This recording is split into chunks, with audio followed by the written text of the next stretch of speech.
Descubrí a mi esposa con el banco y escuché en la grabación, tu cuerpo me pertenece. La eché a la cal usando su propio acuerdo prenupcial. Pero el giro final sobre el dinero de su amante. Je m'appelle Carl Langston. J'avais 41 ans et j'étais marié depuis 15 ans lorsque l'histoire suivante s'est déroulée. Je suis un spécialiste en électronique. Je fais quelques installations. Mais je suis surtout un gars spécialisé dans le dépannage et la réparation. J'ai eu de la chance avec certains logiciels que j'ai écrits et quelques gadgets que j'ai brevetés. Donc je suis à l'abri du besoin financièrement. Mais étant beaucoup trop jeune pour prendre ma retraite. J'ai sauté sur cette opportunité d'acheter l'entreprise dans laquelle je travaillais. Je suis un propriétaire silencieux et j'ai un président directeur général et un directeur financier.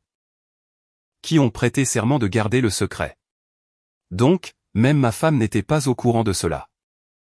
J'étais propriétaire de l'entreprise depuis 8 ans quand j'ai entendu parler d'un appareil qui permettrait à votre ordinateur personnel de servir de répondeur. En tant que dépanneur, je devais le tester. Je l'ai donc installé chez moi sur ma ligne fixe. J'ai découvert que l'appareil avait un défaut informatique qui a finalement joué en ma faveur. J'ai rencontré Linda après avoir quitté l'armée.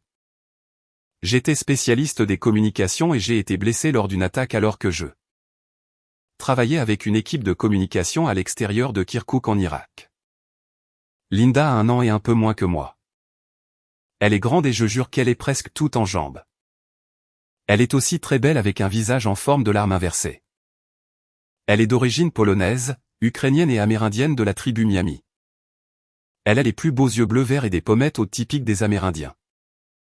Comme je l'ai décrit, c'est une beauté exotique époustouflante. Elle avait 22 ans quand je l'ai rencontrée. Tout juste sortie de l'université et essayant de voler de ses propres ailes. Je ne le savais pas au moment où je l'ai rencontrée, mais non seulement elle était vierge. Mais elle n'avait eu que quelques rendez-vous galants et n'avait pas eu de petit ami sérieux depuis son avant-dernière année au lycée catholique local. Nous nous sommes rencontrés lors d'un séminaire de recrutement qui se tenait localement. L'entreprise sur laquelle je me renseignais cherchait le chef de son département des communications. Et m'avait demandé de revenir dans 45 minutes pour parler à son président. Car le poste était considéré comme un poste de direction. Je suis allé chercher quelque chose à manger au stand de nourriture et Linda était devant moi. Quand elle a commandé, j'ai pu voir que c'était bien plus que ce qu'elle pouvait porter. Je lui ai donc proposé de l'aider si elle acceptait d'attendre ma commande. Elle a accepté et j'ai rapporté les affaires à la table qu'elle partageait avec 2 autres jeunes femmes. Elle m'a remercié et m'a demandé si je voulais me joindre à elle. J'ai accepté et nous nous sommes assis pour discuter jusqu'à ce que je doive partir pour mon rendez-vous. J'ai pris le numéro de téléphone de Linda et j'ai dit que je l'appellerais ce soir-là pour savoir comment s'était passée sa recherche d'emploi. Et si vous croyez cela, j'ai une propriété avec vue sur l'océan dans le Montana à vous vendre.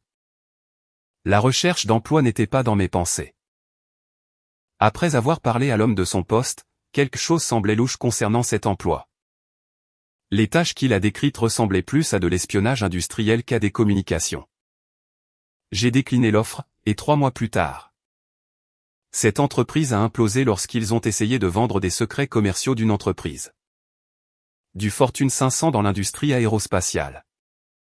L'homme à qui j'avais parlé a été reconnu coupable et a passé du temps dans une prison fédérale. J'ai trouvé une autre entreprise plus tard dans la journée et j'ai été embauché juste pour rationaliser et diriger leur communication et réseau.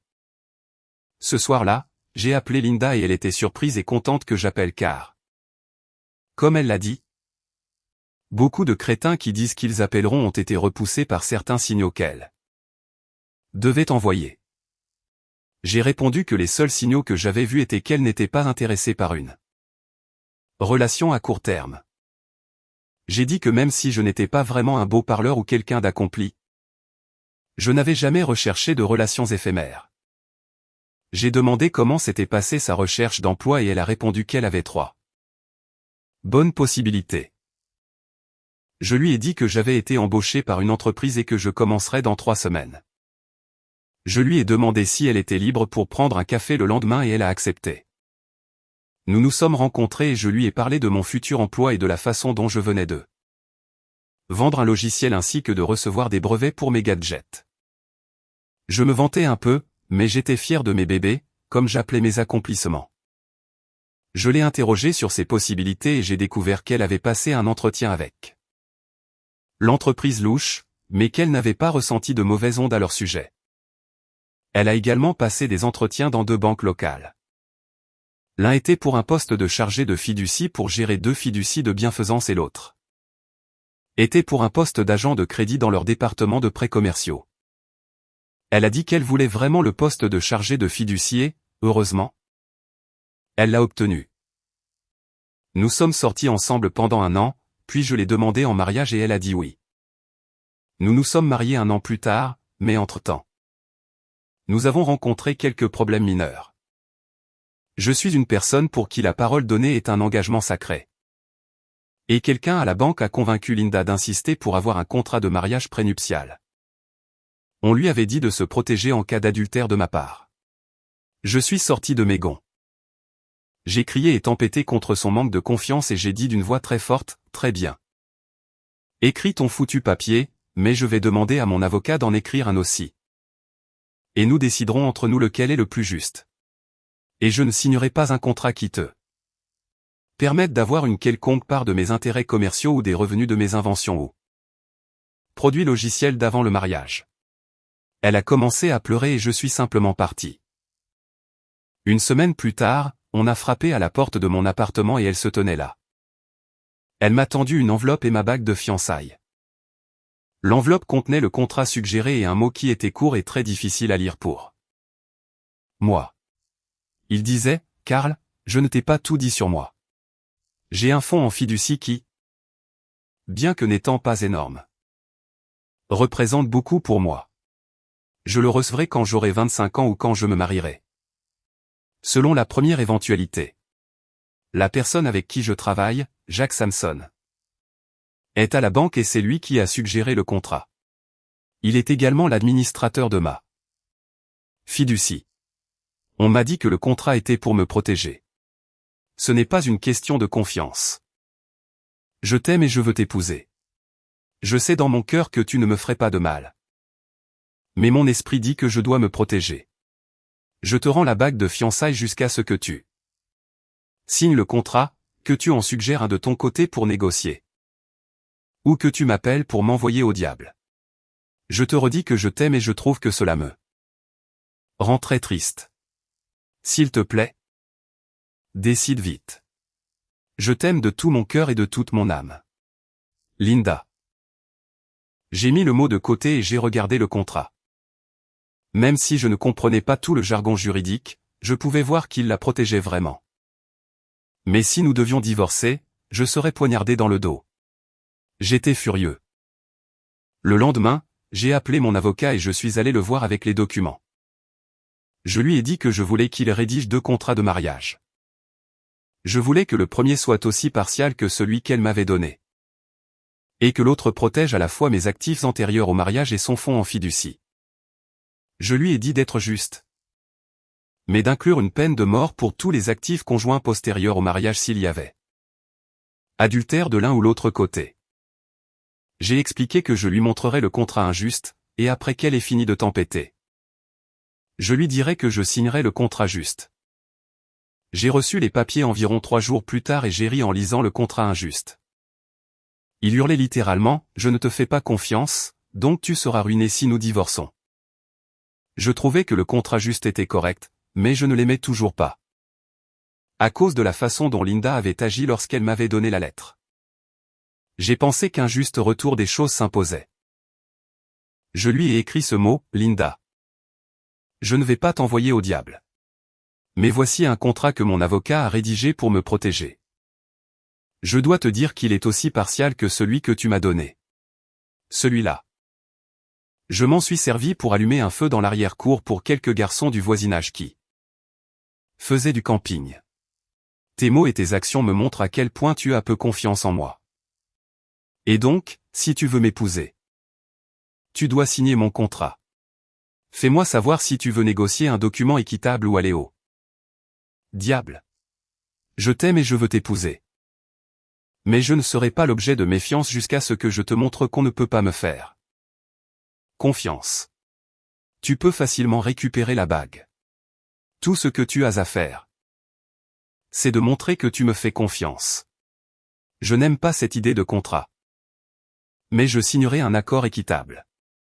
Si je n'ai pas de tes nouvelles avant de commencer mon travail, je passerai à autre chose. Sinon, la bague est toujours là quand tu voudras la réclamer. Je t'aime vraiment, Carl. Quelques jours plus tard, j'ai reçu un appel téléphonique de Linda où elle hurlait. Et je l'ai laissé tempêter sur le fait que j'étais un salaud égoïste. Et que je pouvais aller en enfer avant qu'elle ne signe cela. Elle a dit que c'était tellement mauvais qu'elle n'emballerait même pas des ordures avec. J'ai commencé à rire et elle a commencé à pleurer. J'ai attendu qu'elle se calme et j'ai dit. Maintenant tu sais ce que j'ai ressenti. Si tu veux tellement un foutu contrat. J'en ai un que tu peux donner à ton avocat ou conseiller pour qu'il l'examine et nous pourrons l'utiliser comme point de départ.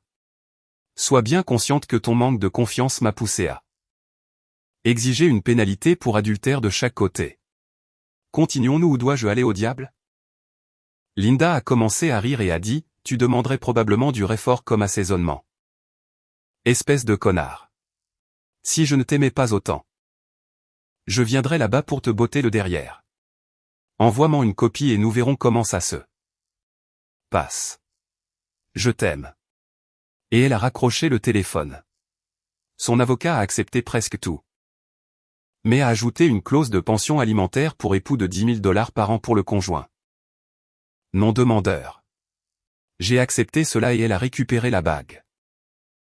Nous nous sommes mariés et j'ai changé de travail pour devenir réparateur en chef et dépanneur dans l'entreprise jusqu'à ce que l'opportunité d'achat se présente.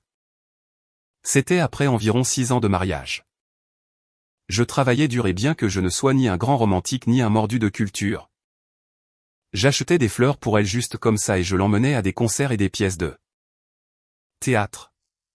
Nous allions aussi danser, 1 ou 2 fois par an, nous faisions la tournée des bars. J'ai découvert que j'aimais beaucoup trop l'alcool et j'ai arrêté de boire. Je faisais toujours toutes les autres activités et je n'empêchais pas Linda de prendre un verre. Même à la maison. Pendant nos vacances et nos longs week-ends, nous voyagions dans tout le pays. La vie semblait belle, et Linda ne semblait pas se plaindre, alors j'ai pensé que tout allait bien. Notre vie amoureuse était plus ou moins une exploration mutuelle. Je n'avais été sexuellement actif qu'avec 2 filles au lycée. Et elle n'aimait que la position du missionnaire ou celle de l'Amazone inversée. Linda était vierge et était très curieuse sexuellement. Nous avons trouvé des livres sur les positions et les avons utilisés dans nos explorations. Elle aimait vraiment l'intimité à la belle étoile et dans une voiture. C'était drôle parce que j'avais acheté une fourgonnette et je l'avais fait modifier dès leur sortie. Curieusement, nous n'avons jamais réussi à avoir d'enfants et nous n'avons pas parlé d'en avoir. Comme dans toutes les relations, l'intimité a ralenti avec le temps. Et nous sommes passés de presque toutes les nuits à 2 ou 3 fois par semaine. J'étais heureux et n'avais rien à redire jusqu'à environ 6 mois avant d'entendre ce fameux appel téléphonique.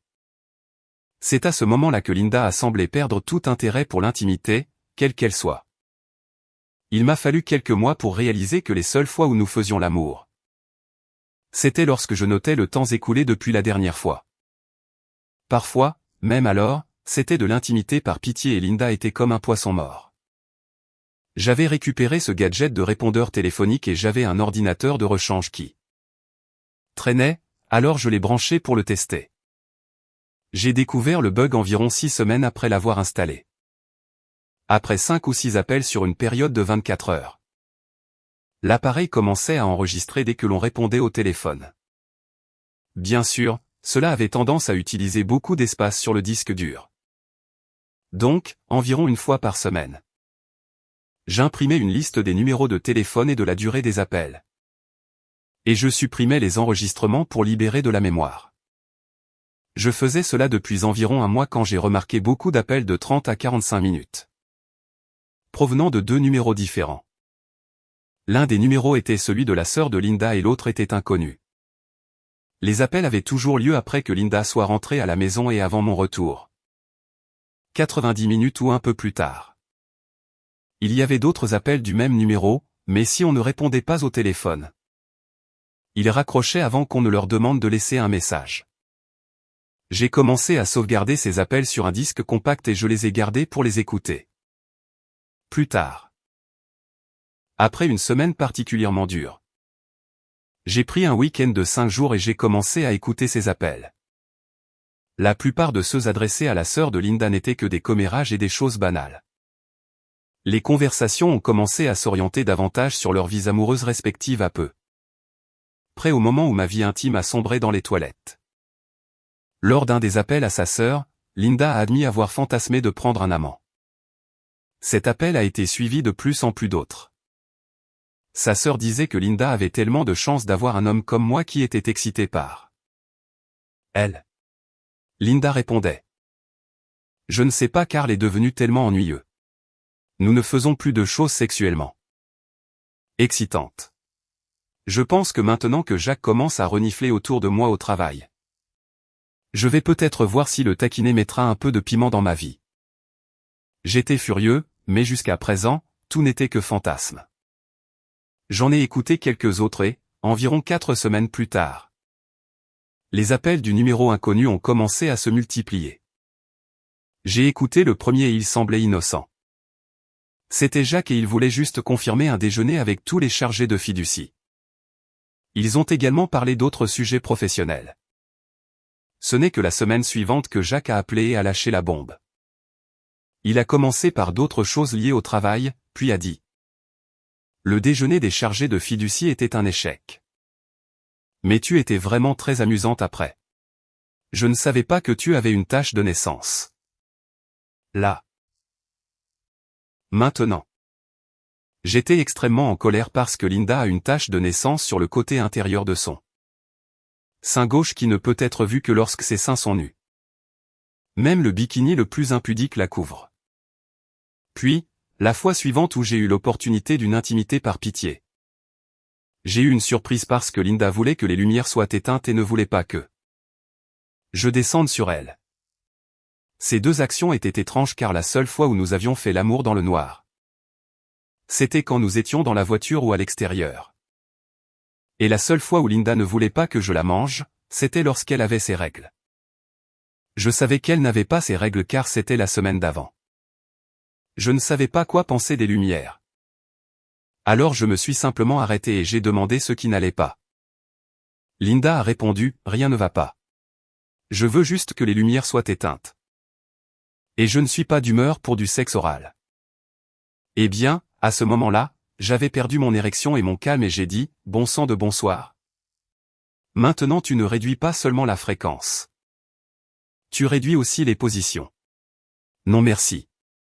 Je vais dormir dans mon bureau. Comme ça. Tu pourras avoir l'obscurité. Je suis ensuite allé chercher de la literie et des oreillers et j'ai dormi sur le lit de repos dans le bureau. Linda s'est levée avec moi le matin avec des yeux rouges et gonflés et a dit qu'elle était désolée. Je ne l'ai pas laissée s'en tirer si facilement. Si tu tiens à notre mariage, tu dois comprendre quelque chose. Renoncer à tous les autres n'est pas seulement une simple phrase fleurie de mariage. Ce sont des vœux parce que c'est exactement ce qu'ils sont. Si jamais tu me trompes en parole ou en acte, notre mariage est terminé. Le visage de Linda est devenu blanc comme un drap. Elle est sortie de la pièce en courant et en pleurant. Et j'ai entendu la porte de la salle de bain principale claquer. Je suis parti travailler. Je suis resté dans le bureau de la maison pendant encore plusieurs semaines et j'ai continué à écouter des appels téléphoniques de plus en plus suggestifs jusqu'à ce qu'environ 15 jours plus tard, lors d'un des appels, Jacques dise: Ton corps est si bon et quand je suis avec toi, ça m'excite. J'espère que tu limites toujours ce crétin en matière d'intimité. Ton corps m'appartient. S'il insiste, s'il te plaît, occupe-t'en toi-même. J'ai découvert la nuit suivante pourquoi elle avait voulu que les lumières soient éteintes et pas de sexe oral quand je suis entré par accident et que j'ai vu Linda nue dans la salle de bain après mon retour du travail. Elle s'était rasée entièrement, quelque chose qu'elle avait dit qu'elle ne ferait pas pour moi. Elle avait aussi un gros suçon sur le sein et plusieurs sur les cuisses. Elle a hurlé et m'a crié de sortir. Je lui ai dit, habille-toi et retrouve-moi à la table de la cuisine dans 15 minutes.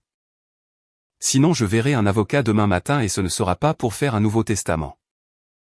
Je suis allé au bureau, j'ai pris le contrat de mariage et je l'ai posé sur la table de la cuisine. 25 minutes plus tard, Linda est descendue et a commencé à dire « Je peux expliquer ». J'ai répondu. Pas à moins que ce ne soit la vérité et rien d'autre. Et pourquoi ce contrat a-t-il si peu d'importance pour toi? T'es-tu rasé pour Jacques alors que pendant plus de 10 ans tu ne voulais pas le faire pour moi? C'est-il plein plus que moi des poils corporels dans mes dents? Je ne t'ai jamais fait de suçon nulle part parce que je ne voulais pas détruire la perfection de ton corps. Jacques avait-il besoin de marquer son territoire? À ce moment-là, je criais. Je suppose que tu peux expliquer tout cela et en même temps expliquer en quoi je suis si ennuyeux. Comme tu l'as dit à ta sœur. Je ne serai pas ennuyeux et Jacques peut t'avoir. Je déménage ce week-end. Et tu pourras avoir tout ce à quoi tu as droit. Oh. Attends. Selon les termes du contrat, tu ne reçois rien. Donc tu dois déménager. Je dormirai dans le bureau jusqu'au week-end. Et si tu n'as pas sorti tes vêtements d'ici là, ils feront un bon feu de joie. Linda s'est évanouie, et je l'ai contournée pour prendre du jus et une salade dans le réfrigérateur. Je me suis assis à la table, attendant qu'elle reprenne ses esprits. Quand elle est revenue à elle, je mangeais. Elle m'a regardé et a ouvert la bouche pour parler. Et tout ce qui est sorti était un petit cri aigu. Elle a couru de la pièce vers la chambre principale et j'ai entendu la porte se verrouiller.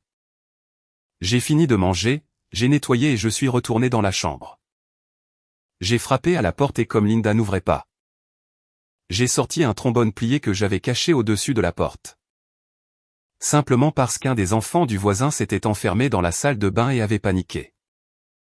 J'ai déverrouillé la porte et j'ai commencé à ouvrir son côté de la commode. Linda m'a demandé ce que je faisais là après qu'elle ait verrouillé la porte. Je me suis moqué d'elle et j'ai dit. C'est ma maison maintenant et tu vas dans la chambre d'amis ou hors de la maison.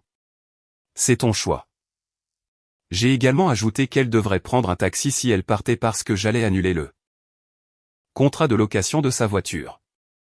Linda m'a demandé pourquoi j'étais un tel salaud. Je l'ai regardé et j'ai dit.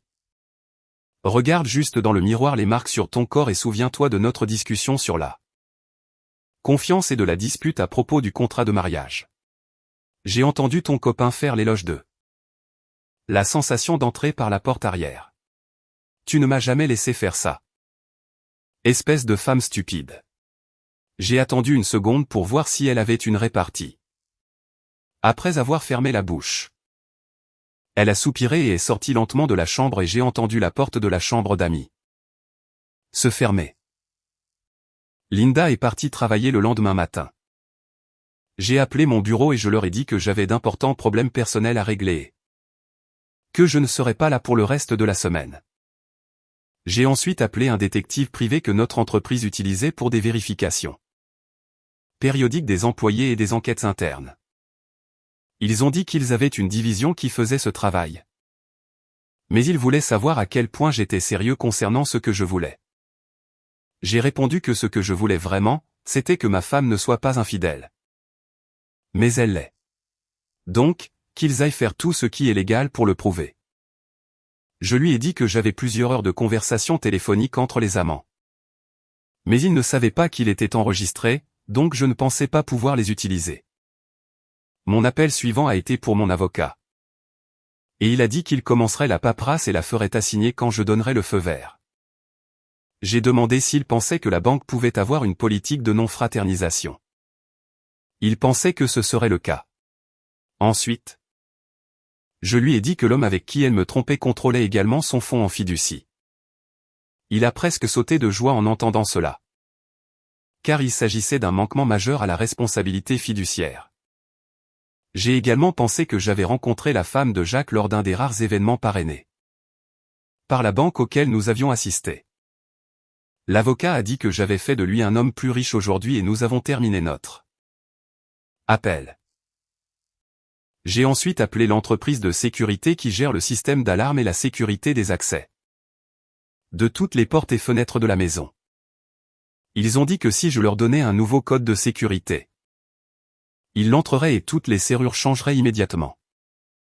C'est ce que j'ai fait et c'est ce qu'ils ont fait. Maintenant, tout ce que j'avais à faire était d'appeler Linda et de lui dire qu'elle ne devait pas entrer dans la maison sans sonner à la porte. Je l'ai fait et elle est devenue folle. Dommage, c'est tellement triste, et je dis avant de raccrocher.